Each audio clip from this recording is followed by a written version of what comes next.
안녕하세요. 움직임을 그리다입니다. 오늘은 뉴만 발목과 발의 관절학 8번째 강의입니다. 그러면 시작할게요.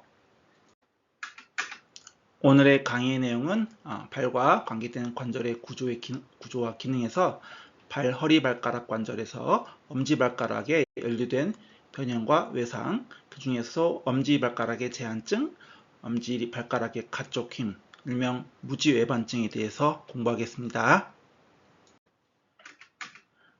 엄지발가락의 제한증과 엄지발가락의 강지증, 엄지발가락과 제한증 또는 더 심각한 형태의 엄지발가락의 강지증, 엄지발가락의 허리 발가락 관절에서 발생하는 점진적인 동작의 현저한 제한, 관절의 퇴양, 통증의 특징으로 나타나는 주로 외상 후 상황입니다. 그래서 엄지발가락의 외상이나 또 삠, 스프레인, 엄자 발가락의 제한증으로 진행될 수 있을지라도 손상 이전은 종종 발허리 발가락 관절에 강력한 과다펌이 연루됩니다. 그래서 좀 더 심각한 손상은 종잡배 골절 물론 발바닥인대 관절 주머니 그리고 관계대 힘줄의 완전 또는 불완전 찢어짐이 수반됐습니다. 외상 시작의 원인이 관계없이 엄지발가락 제한증 진단은 대개 펌의 가동 범위가 55도 이하로 제한되면서 통증이 지속된다면 내려집니다. 그래서 어떤 경우를 향해도 뼈 관절은 진행되게 되는데 과다한 뼈 겉돌기로 인한 형성이는 모든 동작에 제한이 일어납니다. 그래서 대기 표면 가동 범위 55도의 제한증이 통증이 지속되는데 이렇게 엄지발가락 특히 발허리 발가락에 제한증이 있다가 하면은 어떤 경험을 하냐면 첫째 걷기나 달리기 때 앞으로 추진하는 능력이 감소되고 발의 아치 안쪽 세로 아치가 감소되고 특히 이제 엄지 안쪽으로 체중 전달하는 몸쪽 발가락뼈에서 벌림력이 증가합니다. 왜냐하면 안쪽으로 그러니까 발 안쪽으로 체중 지지하기 증가하기 때문에 그로 인해서 엄지발가락이 벌림력이 증가합니다. 그래서 엄지발가락이 점점 증가하면 그 벌림 증가하면 엄지발가락 가쪽 힘이 무지외반증에 되게 영향이 주기 쉽습니다. 넷째는 체중이 가쪽 전달, 특히 둘째, 셋째 발허리 발가락에서 발생하며 압박 증가로 인해서 엄지 발가락에 발허리 발가락 관절의 통증이 유발하고 특히 두 번째, 세 번째 발허리 발가락의 머리 쪽에 굳은 살이 많이 발생하는 이유가 또 여기에 있습니다. 그래서 걷기와 충격의 통증, 엄지발가락 제한증과 관계된 장애, 걷기 할 때 뚜렷한 충격이 가질 수 있으며 일반적으로 걷기 후기 디딤기에서 발꿈치를 들어 올릴 때 첫째 발허리 발가락은 약 65도 펌이 요구됩니다. 엄지발가락 제한증을 갖고 있는 사람은 이 걷기 후기 디딤기 동안에 엄지발가락 통증으로 인해서 펴맞는 것을 피하는 시도가 있을 것이고 걷기 특징에 문제 있는 발의 가쪽 면으로 걷거나 발의 가쪽을 향한 상태로서 안쪽 세활은 둥글게 말면서 걸을 때가 있습니다. 이럴 사람들에게 밑창이 뻣뻣한 신발을 신도록 권장하고 경사로 오르내리는 일을 피하라고 충고할 수도 있습니다. 그래서 물리치료는 가동범위 회복하는 통증을 감소시키고 효율적이라고 보고되어 있습니다. 그래서 가동범위 회복에 대해서 가동범위를 위한 운동치료가 필요하겠죠. 그래서 수술은 좀 더 심각한 경우에만 권장이 됩니다. 그래서 엄지발가락의 가쪽 힘, 엄지건망류, 무지외반증, 신체 중간선에 대해서 엄지발가락이 점진적으로 가쪽 치우침, 아까 말했죠. 엄지 안쪽으로 체중 전달이 돼서 몸쪽 발가락 뼈에서 벌림력이 증가시키고 그러면서 아까 엄지발가락이 가쪽 힘이 영향을 주기 쉽다고 말했었죠. 그래서 이게 똑같이 가쪽 치우침이 되고 비록 변형이 주는 발허리 발가락 관절에 관련이 있어 보이지만 엄지발가락의 가쪽 힘의 병리 역학은 대개 첫째 발가락 전체가 연루됩니다. 방사선 사진의 영상처럼 보이는 것처럼 엄지발가락 가쪽 힘은 첫째 발목 발허리 관절에 대해서 첫째 발허리 뼈가 과도하게 모음이 연관되어 있는 겁니다. 발허리 발가락 이렇게 과도하게 이렇게 연관되어 있는 모음처럼 연관되고 첫째 발가락뼈의 모음된 위치는 결국 발어리 발가락 관절에서 가쪽 탈구를 유발하며 발어리 뼈를 노출시킬 수 있습니다. 이렇게. 그냥 변형된 발어리 발가락에 흔히 염증과 통증이 나타나며 뼈 관절명의 가능성도 있습니다. 이게 발어리 발가락 관절의 모음된 위치. 그렇죠? 이게 다 발어리 발가락의 모음된 위치. 그래서 이렇게 안쪽으로 이렇게 노출되기 쉽겠죠. 그래서 몸쪽 발가락뼈가 30도 이상으로 가쪽 치우침된다면 몸쪽 발가락뼈는 긴축이 돼서 가쪽 돌림이 일어나기 시작합니다. 여기서 보면 종자뼈가 세모이드 본이 이게 지금 노출되어 있죠. 이 방사선 앞뒤 촬영에서 보면 이렇게 엄지 발가락 라인에서 이렇게 종자뼈가 가쪽으로 돌출되어 있죠. 여기가 가쪽, 여기 안쪽이면 안쪽이죠. 해부학적으로 그러면 가쪽으로 돌출되어 있죠. 그러면 가쪽으로 돌출되어 있으면 가쪽 돌림되어 있다는 것을 말합니다. 엄지 발가락 가쪽 힘, 가쪽 침침된 엄지 발가락, 몸쪽 발가락뼈, 엄지 발가락의 몸쪽 발가락뼈의 축돌림이 결합된 점진적인 첫째 발어리뼈의 안쪽 치우친, 모음은 발어리 발가락 관절의 정상적인 정렬을 근육의 힘들이 불균형을 초래하게 됩니다. 발어리 발가락, 그래서 몸쪽 발가락의 안쪽 치우침. 그래서 보면 엄지 멀린근이 원래 첫째 발어리 발가락 이렇게 안쪽에 위치해야 됩니다. 이렇게 여기가 안쪽이고 여기가 가쪽이었죠. 그래서 근데 여기에 관절의 바닥면 쪽으로 이제 점차 이동하게 됩니다. 그러면 안쪽 토크를 댈 수 있는 게 없겠죠. 그래서 엄지 모음근과 짧은 엄지 굽힌근이 가쪽 갈래 당김에 대해서 반대된 힘이 제공할 수 없기 때문에 몸쪽 발가락의 가쪽 침이 점차 증가하게 됩니다. 여기 보면 엄지 발가락의 모음근 여기 있죠. 엄지 모음근 그리고 엄지 굽힌근 여기가 엄지 굽힌근이 여기 있죠. 두 개 이렇게 모음근과 짧은 엄지 굽힌근이 이렇게 되어 있습니다. 이렇게 이런 방향으로 있죠. 네, 점차 증가하면 당연히 가쪽 침튼 자세가 되겠고 아까 말한 대로 바닥면을 이루하기 때문에 안쪽 돌림하는 저항면이 저항할 수 없어요. 당김 가쪽 다음에 저항할 수 없기 때문에 점차 증가하게 되겠죠. 가쪽 치우친 자세가. 그래서 엄지 발가락 가쪽 침의 진행됨에 따라 엄지 굽힌근과 긴 엄지 편근이 발어리 발가락 관절에서 수직축에서 가쪽으로 옮겨집니다. 여기 보면 엄지 벌린근 긴 엄지 굽힌근이고요. 그러면 이제 긴 엄지 편근은 보통 정상적으로 하면 이게 등 쪽에 이렇게 있습니다. 엄지 발가락에 똑같이 긴 먼 쪽에 있는 발가락이 붙어서 이렇게 있습니다. 긴 엄지 편근 또 그리고 아까 여기 보면 긴 엄지 굽힌근이 여기 있죠. 몸쪽 발가락, 먼쪽 발가락이 딱 붙어서 쭉 되어 있습니다. 그러나 이 수축이 가쪽으로 옮긴다면 어떻게 되겠어요? 또한 이게 또 가쪽으로 치축이 됐죠. 그래서 따라서 이런 힘줄들에 대한 힘은 관절에 대해서 부가적인 가쪽 힘 토크를 만들어냅니다. 위치가 변동하겠죠.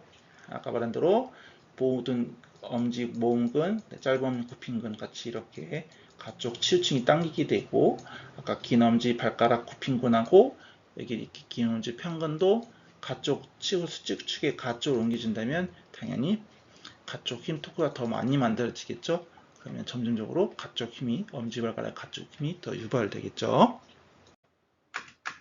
그래서 시간의 지남에 따라 과신장된 안쪽 혀딘대와 관절 주머는 약화나 파열되어 관절 안쪽면이 광화시키는 일체적인 제공자리 상실하게 되고 또한 이러한 변형은 한 쌍의 종자뼈를 발어리 발가락 관절의 가쪽으로 위치시킵니다. 이렇게처럼 이렇게 그리고 두드러진 엄지발가락의 가점을 갖고 있는 사람들은 첫째 발아리 발가락 관절의 체중 부하가 되는 걸 피하기 때문에 가쪽에 있는 발아리 뼈들은 더 많이 부하받게 됩니다.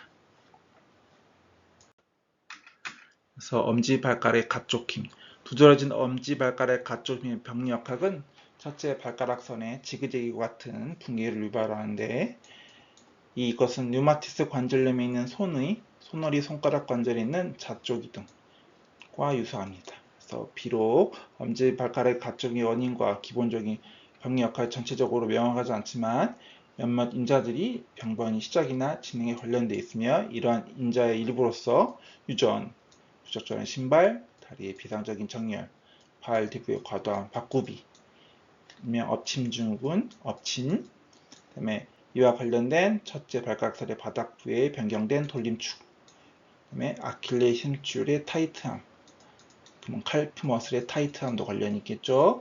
그리고 첫째 발가락선의 바닥부의 불안정성, 그리고 심각한 엄지 발가락의 가쪽 힘은 발아리 발가락과의 탈구, 당연히 탈구도 보이겠죠. 뼈 관절염, 발아리 뼈 모음, 그다음에 엄지 발가락 가쪽 힘, 가쪽 치우침, 안쪽 발아리 발가락의 건막류, 윤활 주만염 이런 걸 형성하고 둘째 발가락의 망치 발가락, 굳은 살, 그다음에 발아리 통증 유발하게 되죠. 근데 여기서는 아킬레스 힘줄의 타이트함이 왜 가쪽 힘과 관련이 있을까요? 아킬레스 힘줄이 타이트한 건 뒤쪽에 있는 칼프 머슬이 타이트한 거죠. 타이트하면 어떻게 돼 있어요? 6강에서 설명했듯이 발목의 발등 굽힘이 감소하겠죠. 타이트하기 때문에 뒤쪽 아랫다리 뒤쪽에 있는 근육들이 타이트하면 일단 칼프 머슬이 타이트하면 그러면 발등 굽힘이 감소와 그러면 무릎이 과도하게 펴지겠죠. 발생되겠고 그래서 과도하게 무릎 펴에 따라 정경뼈가 가쪽 돌림되고 나사집 돌림과 무릎 펴면 펼수록 정강뼈는 가쪽 돌림됩니다. 분키네트 비체중 지지 상태에서는 저번처럼 나사집 돌림처럼 무릎 펴에 따라 정강뼈가 가쪽 돌림되겠죠. 근데 체중 지지 상태였을 때도 정강뼈가 가쪽 돌림되고 무릎이 바꾸비 스트레스가 함께 유발되어 걷기 시 지면 반발력이 변화가 생깁니다. 정상적인 지면 반발력은 저번에 말한 것처럼 발 가쪽에서 무릎 안쪽 방향으로 발생합니다. 발과 무릎에 대해 내부 부하가 있는 거죠. 그러면 약간의 안구비 토크 발생한 것이 정상입니다. 저번에 말했죠. 무릎 설명하면서도 있고 저번에 앞에서 설명한 것처럼 무릎의 정상적인 지면 반발력은 무릎 가쪽에서 발의 가쪽에서 무릎 안쪽 방향으로 발생한다고. 그러나 비정상적인 지면 반발력은 발의 안쪽에서 무릎 가쪽으로 변화하게 되어 무릎 바꾸비 토크가 생산되겠죠. 수평면에 있는 발이 벌림되고 부하가 누적되고 안쪽 체중이 전달로 몸쪽 발가락뼈가 아까 말한 대로 벌림력이 할루스 발구스가 증가시키게 되고 이렇게 되면 엄지 발가락의 가쪽 힘이 발생합니다. 그래서 아까 아킬레스 힘줄의 타이트함에 대해서 왜 가쪽 힘, 과도한 무릎 펴이 일어나는지에 대해서 더 자세하게 한번 이야기해 볼게요. 발등 굽힘의 감소에 대한 한번 이야기를 더 해볼게요. 무릎 굽힘이 유발하는 발등 굽힘, 그다음에 무릎 펴시키는 발바닥 굽힘 근육과 가자근면, 엉덩 관절의 편근에 대해서 한번 볼게요. A는 약화된 가자미근이 발등의 굽힘을 감속시키는데 불안정하다. 발등 굽힘을 감소시킬 수 없다는 말이죠. 그래서 과도하게 발등 굽힘하면서 아래다리가 앞쪽으로 인했죠. 시상면에서 발목 축에 대해서 아래다리가 앞쪽으로 많이 돌림되겠죠. 그러면 과도하게 발등 굽힘이 일어나면서 그러면 아래다리가 발목뼈에 대해서 목말뼈에 대해서 아래다리가 앞쪽 돌림이 일어나고 아래다리가 앞쪽 위치는 체중 힘이 무릎으로 뒤쪽으로 이동해서 체중의 힘이 어떤 거 이거죠. 무릎 뒤쪽으로 이동해서 꺾임이 더 많이 일어나겠죠. 무릎 굽힘이 더 많이 일어나겠죠. 그래서 무릎 굽힘이 꺾임이 유발됩니다.